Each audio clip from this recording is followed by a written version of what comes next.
रहीम अस्सलाम वालेकुम। इसाराना का सलाम कबूल कीजिएगा। इसाराना यूट्यूब चैनल बल्कि सोशल मीडिया पे मैं आपको खुश आमदीद कहता हूँ। शाद रहें, आबाद रहें। मेरे चैनल को सब्सक्राइब कर रहे हैं, thank you very much. Press करते हैं, बेल आइकन को कर दिया है, आप तक भी लोग पहुँच रहा है, again thank you very much. और अगर कमेंट्स करते हैं तो बहुत बहुत शुक्रिया। दायरे में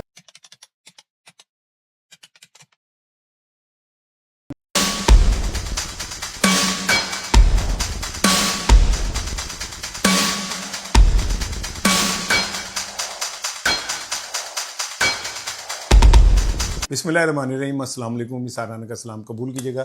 इसाराना यूट्यूब चैनल बल्कि सोशल मीडिया पे मैं आपको खुश आमदीद कहता हूँ। शाद रहें, आबाद रहें। मेरे चैनल को सब्सक्राइब कर रहे हैं, thank you very much. Press करते हैं, बेल आइकन को कर दिया है, आप तक भी लोग पहुँच रहा है, again thank you very much. और अगर कमेंट्स करते हैं तो बहुत बहुत शुक्रिया। दायरे गैर में रहने वाले जो मेरे पाकिस्तानी हैं उनके लिए स्पेशल आई लव यू। आज दो तीन चीज़ें हैं बड़ी इंपॉर्टेंट जो मैंने आपसे करनी है। सबसे पहले तो अलीमा खानम ने सुहेल अफरीदी को एक चैलेंज किया। सुहेल अफरीदी ने अपनी क़यादत को एक चैलेंज किया, बल्कि क़यादत को एक फाइनल वार्निंग, चेतावनी सारी जारी कर दी। अब अलीमा खानम के चैलेंज उनके एक्सेप्ट करने के बाद, उनकी चेतावनी यानी वार्निंग देने के बाद क़यादत को अब जो कुछ सूरत हाल बन रही है वो क्या बनने जा रही है। और पीटीआई जो है, पीटीआई उसका प्लान क्या, ये जो चेतावनी है, ये जो फाइनल वार्निंग है, इसका कोई रंग नज़र आएगा कि नहीं। अगर ये फाइनल वार्निंग है और जैसे आफरीदी ने अपनी क़यादत को मैसेज किया है, तो ऐसा लगता है कि अब आफरीदी भी कुछ किसी हद तक थक चुका है और वो एक फाइनल जंग लड़ने के लिए जा रहा है। बड़ी इंपॉर्टेंट चीज़ है, क्या करने जा रहा है, क्या कहा है उसने, कि मलीमा साहिबा ने उन्हें क्या कहा है, इस पर मैं बात करूंगा। लेकिन सब ज़रा एक चीज़ ज़रा मैंने बड़ी इंपॉर्टेंट आपसे उससे पहले करनी चाह रहे थे, गिलगित बल्तिस्तान के इंतखाबात के हवाले से। वहाँ पे जो कुछ भी हो रहा है वो साफ दीवार पे लिखा नज़र आ रहा है कि पीटीआई के लिए कोई रास्ता नहीं है। सलमान अकरम राजा को और बाकी लोगों को जिस तरह सूबा बदर किया गया, उससे बात ये समझ गई, जिस तरह प्रोटोकॉल दिया गया नवाज शरीफ को, बिलावल भुट्टो को जलसों की आज़ादी है, पीटीआई के ऊपर पाबंदी, उससे ये बात क्लियर है कि गिलगित बल्तिस्तान इलेक्शन में कोई गुंजाइश मौजूद नहीं है पीटीआई के लिए। दूसरी जानिब जो कश्मीर कमेटी है, जो उसने अपने अवाम के लिए कहा है कि 1 महीने का राशन इकट्ठा कर लो, ये बड़ा खौफनाक है। 1 महीने का राशन इकट्ठा करने का क्या मतलब है, ये आप अच्छी तरह समझते हैं। मैं अभी इसके ऊपर आता हूँ, पहले गिलगित बल्तिस्तान के ऊपर मैं चाह रहा था बात कर लूँ। जिस तरह वहाँ पे अब तो कोई चीज़ छुपी नहीं रही। ईमानदारी की बात तो ये है कि सारी चीज़ों का चानन हो गया, सामने नज़र आ रही हैं कि आने वाले वक्त में ये सिस्टम जो है वो करने क्या जा रहा है। लेकिन वहाँ दिलचस्प बात ये हो रही है कि 2 लोग मौजूद हैं, एक नवाज शरीफ साहब, एक बिलावल भुट्टो।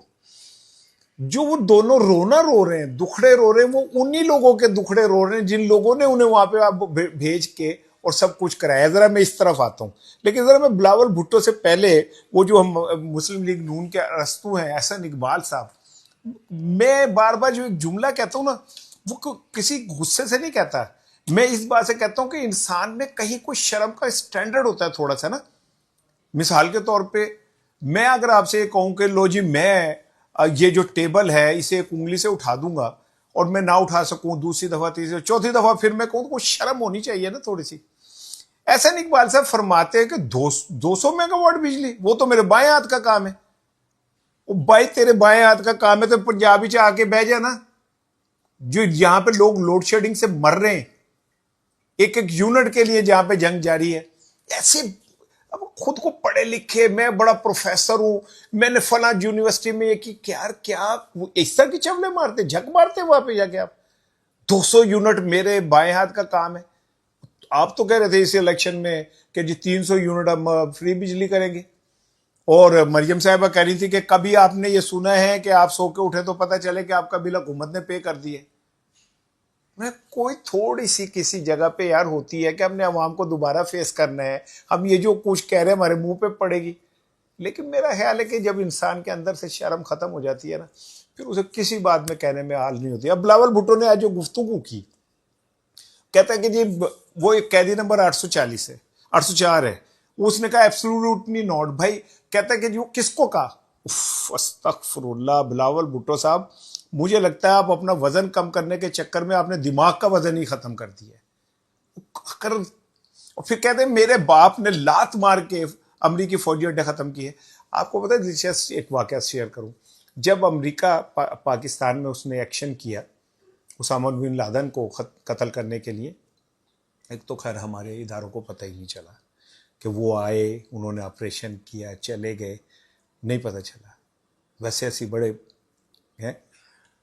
उसके बाद जब उन्होंने मार मूर के चले गए और लाश कहते हैं समुद्र में फेंक दी, जिस पर मुझे शक है कि उन्होंने फेंकी, आई डोंट थिंक सो कि फेंकी होगी उन्होंने। तो कहते हैं कि अमेरिकी प्रेसिडेंट को अगले दिन जरदारी का फ़ोन आया। तो अमेरिकी प्रेसिडेंट वाज मेंटली रेडी कि जरदारी कहेगा कि देखें आपने हमारे खुद मुख्तारी को चैलेंज किया है, आपने हमारी हदूद में घुसे, हमें बताया नहीं, आपने दहशतगर्दी की हमारे मुल्क में। कहते मैं तैयार था कि मैं जवाब दूंगा।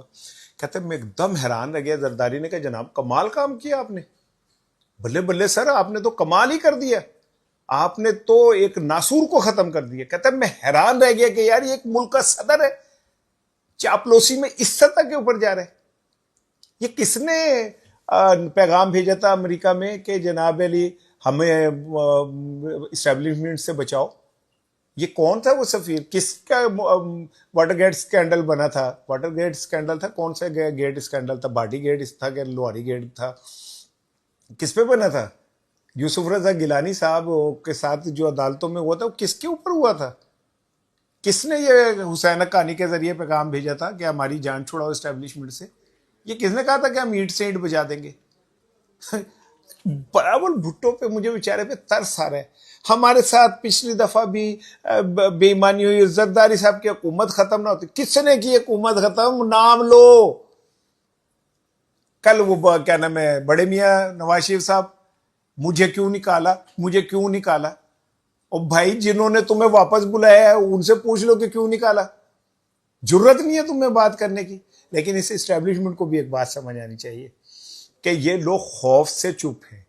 जिस दिन इनका खौफ खत्म हुआ एस्टेब्लिशमेंट के लिए, ये सबसे बड़ी FIR होंगे जिनको आज वो प्रमोट कर रहे हैं। मैं नहीं कह रहा कि जो भी हो वहां पे गिलगित बल्तिस्तान में, मुझे पता है कि पाकिस्तान की जमहूरियत का एक दफा फिर जनाजा निकलना है, निकल जाए। अगर इससे आपका हमारा कद बड़ा हो रहा है तो बहुत बड़ी बात है दुनिया में। अगर हमें बल्ले बल्ले हो रही है तो हो जाए। लेकिन कश्मीर कमेटी जो है वो आपके गले का फंदा बनने जा रही है। आप उसकी अगर सारी डिमांड भी मान लेंगे ना, तब भी वो नहीं मानेगी, क्योंकि ये गेम ही कुछ और हो रही है।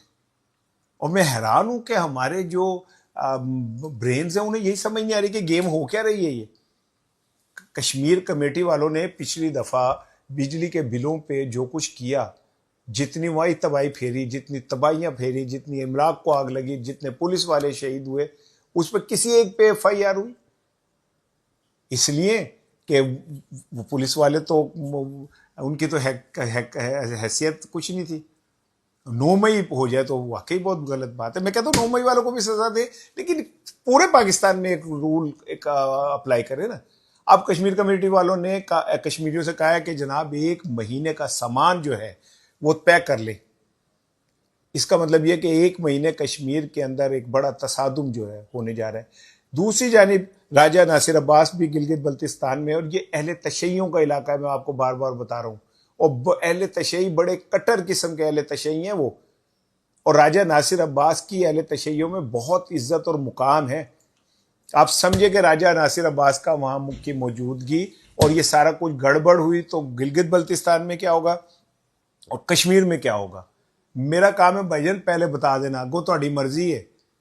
असी जब किसी दौर में तांगे चलते थे ना, अब तो बच्चों को नहीं पता, तो तांगे वाला कहता था बच मोड़ तो भाई मैं उस मोड़ से बचा रहा हूं आपको। हालांकि आप सारी जिंदगी हमें यही कहते रहे कि हम नाजुक मोड़ से गुजर रहे, और मोड़ ही नहीं मुकिया।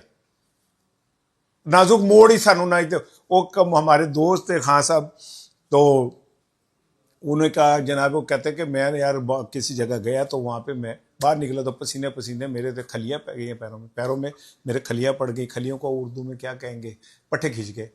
तो किसी ने कहा क्यों? कहते हैं वो मालिक ने कहा एक कोने में बैठ जाओ। तो कहता फिर कहता हूँ यार वो कमरा ही गोल था, मैंने कोना नहीं लगा, मैं घूमता ही रहा हूँ सारे दिन। असी पूरी कौम 1947 से लेके आज तक वो बच मोड़ तो नहीं समझ आई कि वो मोड़ नाजुक कौन सा है जिसमें हमने रुकना है या हमने बचना है। बहरहाल मैं ये आपको बता रहा हूँ, मैंने आपको गिलगित बल्तिस्तान और कश्मीर की सूरत हाल बता दी है। अगो तो मर्जी है भाईजान। मैं कहता अलीमा खानम ने कहा है सुहेल अफरीदी को कि भाई पिछले साल भी मैंने आपसे कहा था कि अगर आपने बजट पास करवाना है तो आप इमरान खान से मुलाकात करें, वो रहनुमा है आपकी जमात का, आप उससे पूछें कि क्या तरजीहात होनी चाहिए बजट में, अवाम के लिए क्या तरजीहात होनी चाहिए, अगले साल का हमारा प्लान क्या होना चाहिए। उस पर खैर वो क्या कहते हैं मौसूफ जो हैं वो आज इस्लामाबाद हाई कोर्ट पहुँच के वहाँ उन्होंने दरख्वास्त दे दी है, और दरख्वास्त में उन्होंने कहा कि जनाब मैंने अपने कायद से मिलना है, मिलकर मैंने गाइडेंस लेनी है कि भाई मैंने बजट किस तरह का बनाना है। अब अदालत मुझे पता है कुछ भी नहीं जो होना, मैं पाकिस्तान की अदालतों से इतना मेरा उन पर ट्रस्ट है शायद किसी का ना हो। मैं ये बात किसी को उससे नहीं कह रहा, मेरा अपनी अदलिया के ऊपर पूरा मुकम्मल यकीन है, और मेरा यकीन ये है कि वो कभी इंसाफ नहीं करेंगी। मेरा ये यकीन है कि पाकिस्तान में जिस दिन मैं समझता हूँ कि इंसाफ शुरू हो गया, जेड़ा मेरा ख्वाब है, और ख्वाब मेरे कभी पूरे ही नहीं होते। आप अंदाज़ा कर लें कि एक बंदे से क्या, अफगानी से किसी ने पूछा कि भाई आप अफगानिस्तान में क्या, उन्होंने कहा मैं वजीर रेलवे। उसने कहा वहाँ तो रेल है ही नहीं। तो कहता फिर तुम्हारे वजीर कानून क्यों होता है। अब बंदा इसका क्या जवाब दे। लेकिन वो अदालत पहुंच गए, अदालत ने क्या करना है, तारीख पे तारीख, तारीख पे तारीख, काम आगे बढ़ता जाएगा। लेकिन यहाँ से असल बात शुरू होती है। कहा यह जा रहा है कि सुहेल अफरीदी ने अपनी ऊपर की क़यादत को ये कहा है कि देखें भाईजान, मेरे साथ हो गई बहुत, मेरे पे गंडापुर 2 का बहुत बड़ा ठप्पा लग गया है। गंडापुर मुझे जीने नहीं दे रहा, बागी मुझे जीने नहीं दे रहे, पीटीआई के जो लीडरशिप है वो अपने दड़बों में घुस गई है, और पीटीआई का वर्कर मेरा गिरेबान पकड़ा है, मेरा गोश्त जो है ना वो नोचने की पोजीशन में आ रहा है। तो मैं भाईजान अब आखिरी जंग लड़ने के लिए तैयारी कर रहा हूँ। आप लोग मेरे साथ खड़े हो रहे हैं तो बता दें, नहीं खड़े हो रहे तो बता रहे हैं। इस बात का मकसद मुझे जो समझ आया ये कि सुहेल अफरीदी ने जो एफर्ट करनी थी वो कर लिया। अलीमा खानम ने भी इस बात का इकरार कर लिया कि हाँ सुहेल अफरीदी की मुलाकात मोहसिन नकवी से हुई थी। सुहेल अफरीदी ने भी, वो कहते हैं जी बन्नू के हवाले से हुई थी, लेकिन ये हकीकत है कि सुहेल अफरीदी ने इस्टेब्लिशमेंट को हर तरह से राम करने की, हर तरह से खुश करने की कोशिश की। जो जो उसने पहले दिन बयानात लिए उससे सबसे यू टर्न लिया। मैं ऑपरेशन नहीं होने दूंगा, ऑपरेशन हो रहे। अफगानिस्तान के खिलाफ आप जंग करें, मुझे सबूत दें कि अफगानी दहशतगर्दी करते हैं, कोई सबूत नहीं मिला। मैं जनाब अली पूरी रिट के साथ यहाँ खड़ा हूँ, मैं तीरा के अंदर ऐसे नहीं होने दूंगा, जो तीरा में होना था हो गया। उसके बाद उन्होंने बयान देने शुरू किया दहशतगर्दों की ऐसी की तैसी, अफगानिस्तान गलत हैं, ऑपरेशन होने चाहिए। आहिस्ता आहिस्ता उन पे गंडापुर गंडापुर गंडापुर सिंगापुर लगता चला गया। अब वो मेरा ख्याल है बंदा नको नक हो गया, उसे भी अंदाज़ा हो गया कि ना खुदाई मिला, ना विसाले सनम, ना इधर के रहे ना उधर के रहे। अब मुझे एक लाइन लेनी है, नहीं तो तारीख में मुझे भी गद्दार के तौर पे लिखा जाएगा। सो गंडापुर साहब, अफरीदी साहब ने क़यादत को कह दिया कि ये मेरी हो गई है बस, मैंने करो माफ़, मैं तो अब निकलूँगा इमरान खान के लिए। अब निकलता है या नहीं निकलता मुझे नहीं पता, मैं तो जो मुझे पैगाम जो मुझ तक पहुँचा है उन्होंने कहा है मैं निकल रहा हूँ, फिर देखी जाएगी जो भी होना है, अगर अल्लाह मालिक है। अब इस पर क़यादत क्या जवाब देती है, क्योंकि जुनेद अकबर जो केपी का सदर है वो अभी ताज़ा तरीन गिलगित से रुसवा के होकर उन्हें निकाला गया। गुस्सा उनमें बहुत ज़्यादा है कि इस सिस्टम ने हमें कोई गुंजाइश नहीं देनी, तो बेहतर ये है कि हम इस सिस्टम से एक दफ़ा, मैं अब के सोचा है कि टकरा भी सकूं, अब के सोचा है कि पत्थर के सनम पूजूंगा ताकि घबराऊं तो टकरा भी सकूं, मर भी सकूं। तो उनके फिर एनजी है तो फिर एनजी से। लेकिन पार्टी की जो क़यादत, बाकी क़यादत है, मुझे नहीं पता वो क्या कहेगी। वो कह उनके तो भाई टीए डीए लगते हुए, उनको तो तनख्वाहें मिल रही है पार्लियामेंट से, उनको गाड़ियाँ मिली हुई हैं, पेट्रोल मिला हुआ है, मुफ्त बिजली मिली है, उनकी लोड़ है भैया इस सिस्टम को ख़त्म करने की। लेकिन अगर इमरान खान इस सिस्टम से हार गया तो मेरी एक बात याद रखिएगा, पाकिस्तान में एक प्रोजेक्ट चलता है हर साल, हर 10 साल के बाद एक 10 साल का।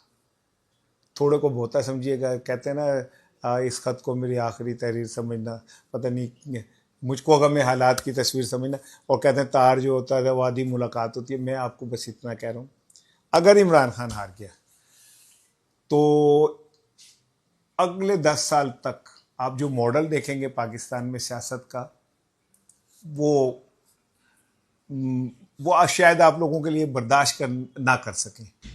इमरान खान इस डेमोक्रेसी की जंग की आखिरी उम्मीद है, क्योंकि मैंने नवाज शरीफ साहब को गिलगित बल्तिस्तान में देख लिया, जैसे रजिया घबराई घबराई खेतों में फिर रही होती है ना, वो उनकी सूरत है। और बिलावल का तो मैं कह ही नहीं, बेचारे का कुछ कह नहीं सकता, वो तो मुझे तो उस पर तरस आता है। और फिर सारे तो आप जरा देखें कि रंगबाजियां, वो एक खास किस्म की बल्तिस्तान वालों की टोपी होती है जिसके ऊपर वो पर लगे होते हैं, वो पहन के पूरे बल्तिस्तान की टोपियां घुमा रहे हैं। 200 मेगावाट बिजली बना देंगे, हम यूं कर देंगे। और गिलगित बल्तिस्तान वाले भी बेचारे की कह रहे हैं, वो क्या कहे, हम पाकिस्तानी जो नवाज शरीफ उनसे कह रहे हैं मुझे आपसे बड़ा गिला है, मुझे निकाला तो आप बोले नहीं, तो लाहौर नू अपने भरा पूछ लेंगे जब आप आए थे। वो और हमजा साहब लोगों को लेके चमन आइसक्रीम की सैर क्यों करवाते रहे थे, क्यों नहीं गए थे एयरपोर्ट? आप जो उनसे पूछ रहे हैं अपने भाई से पूछ लें। एनीवे, तसादुम मुझे लगता है नजर आ रहा है गिलगित बल्तिस्तान में भी होगा, मुझे लग रहा है कश्मीर में भी होगा, और पीटीआई भी पूरे लंगर लंगोट के कस के तैयार है। अगर आप जरा सिचुएशन समझिए कि अगर कश्मीर में जैसे उन्होंने 1 महीने का राशन इकट्ठा कर ले और वहां पे कब कुछ शुरू हो जाता है, गिलगित बल्तिस्तान में इलेक्शन के बाद कुछ शुरू हो जाता है, इन्होंने कहा ये 10 जून को हम बजट नहीं पेश होने देंगे, कौमी असम्बली का घेराव करेंगे, धरना देंगे, वहां पे कुछ हो जाता है और ये लोग सर पे कुछ बांध बूंद कर निकल आते हैं, तो पाकिस्तान की सिचुएशन कुछ और हो जाएगी। कितने मिनट का हो गया बेटा, जरा जल्दी से बताएं ताकि मैं अपनी बात खत्म। 16 मिनट। अब आखिरी चीज सुन लें जी, इसके बाद क्या कहते हैं, मैं आपसे इजाजत दूंगा। आपको याद होगा कि 20 मार्च 2021 को मोटरवे के ऊपर एक हादसा हुआ था जिसमें एक खातून के साथ गैंग रेप हुआ था, और वो चूंकि इमरान खान का दौर था, बड़ा रोला चुका, बड़ा शोर मचाया गया, और जनाब अली पता नहीं क्या हो गया और क्या हो गया, और लॉ एंड ऑर्डर कुछ नहीं है पंजाब में, ये वो। एनीवे, वो 2 लोग जो थे वो गिरफ्तार हो गए थे, आबिद मली और शफकत बग्गा। इनको सज़ा हुई, सज़ाए मौत फांसी हुई, उम्र कैद हुई और 14 साल की सज़ा हुई मुख्तलिफ मद में। ये लोगों ने कल लाहौर इस्लाम हाई कोर्ट में सज़ा के ख़त्म होने की दरख्वास्त दी थी, जो रिजेक्ट हो गई है। जो उनकी अपीलें थी वो रिजेक्ट हो गई हैं और उनकी सज़ा बरकरार है।